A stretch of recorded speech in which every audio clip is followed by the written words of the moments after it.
नमस्ते। आयकर वापसी दाखिल करने का समय आ गया है। वह समय है जब आप 21 जुलाई से पहले दाखिल होने वाली आयकर वापसी की विवरण जमा करने के लिए अपने कर सलाहकार से जुड़ते हैं। आइए हम उन विवरणों को देखें जो आपको अपने आयकर रिटर्न दाखिल करने के लिए आदर्श रूप से आवश्यक होंगे। पूरे वित्तीय वर्ष के लिए बैंक विवरण या पासबुक। सुनिश्चित करें कि आप लेन देन की प्रकृति का विवरण दें और आपके नाम पर या आपके साथ संयुक्त रूप से रखे गए सभी खातों के लिए बयानों या पासबुक प्रदान करें। जहां आवश्यक हो, भुगतान और जमा की पहचान के लिए चेक पुस्तिकाएं और जमा स्लिप्स की जांच करें। बचत खाता और स्थिर जमा खाते के लिए ब्याज प्रमाण पत्र, टर्म डिपॉजिट बैलेंस प्रमाण पत्र। यदि आपको वर्ष के दौरान वेतन आय प्राप्त हुई है तो फॉर्म 16 की आवश्यकता होगी। आपका नियोक्ता आमतौर पर 15 जून तक फॉर्म 16 प्रदान करेगा। कृपया ध्यान दें कि यदि आपने वर्ष के दौरान अपनी नौकरी बदली है तो आपको सभी नियोक्ताओं से फॉर्म 16 प्रदान करना होगा। यदि आपने वर्ष के दौरान किराया आय प्राप्त की है, कृपया इन विवरणों को प्रदान करें।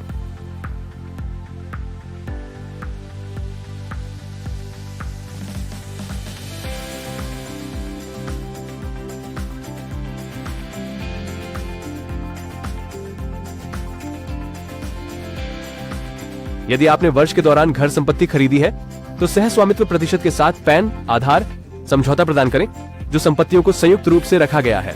कटौती का दावा करने के लिए कृपया नगरपालिका करों का विवरण प्रदान करें।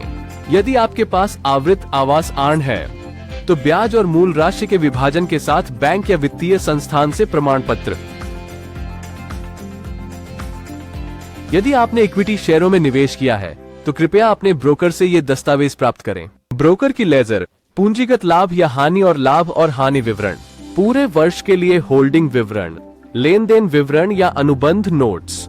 यदि आपने म्यूचुअल फंड्स में निवेश किया है तो कृपया विभिन्न योजनाओं में किए गए निवेशों के लिए संबंधित म्यूचुअल फंड घरानों से सभी खाता विवरण प्रदान करें। वैकल्पिक रूप से आप पूरे वर्ष के लिए NSDL या CDSL से समेकित खाता विवरण प्रदान कर सकते हैं जो सभी प्रकार की संपत्तियों में निवेश को कवर करेगा। यदि आपने ATC, ATD, ATG कटौती का दावा करने के लिए निवेश किया है तो कृपया बच्चों के लिए स्कूल फीस का भुगतान किया गया रसीदें प्रदान करें। आवास आर्ण की मूल चुकाने के लिए प्रमाण पत्र, वार्षिक विवरण, वर्ष के दौरान भुगतान किए गए सभी जीवन बीमा प्रीमियमों के लिए रसीदें, डाकघर के माध्यम से खरीदे गए राष्ट्रीय बचत प्रमाण पत्र यदि कोई हो। यदि आपने कर बचत म्यूचुअल फंड में निवेश किया है तो PPF passbook, ELSS mutual fund statement.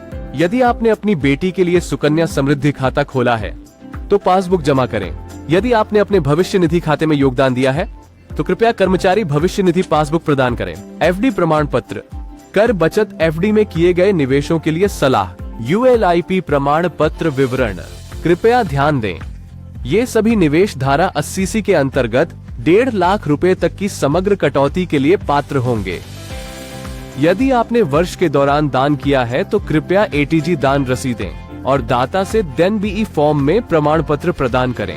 यदि आपने स्वास्थ्य बीमा के लिए भुगतान किया है या आपके परिवार के लिए दावा किया जा सकता है तो रसीदें प्रदान करें।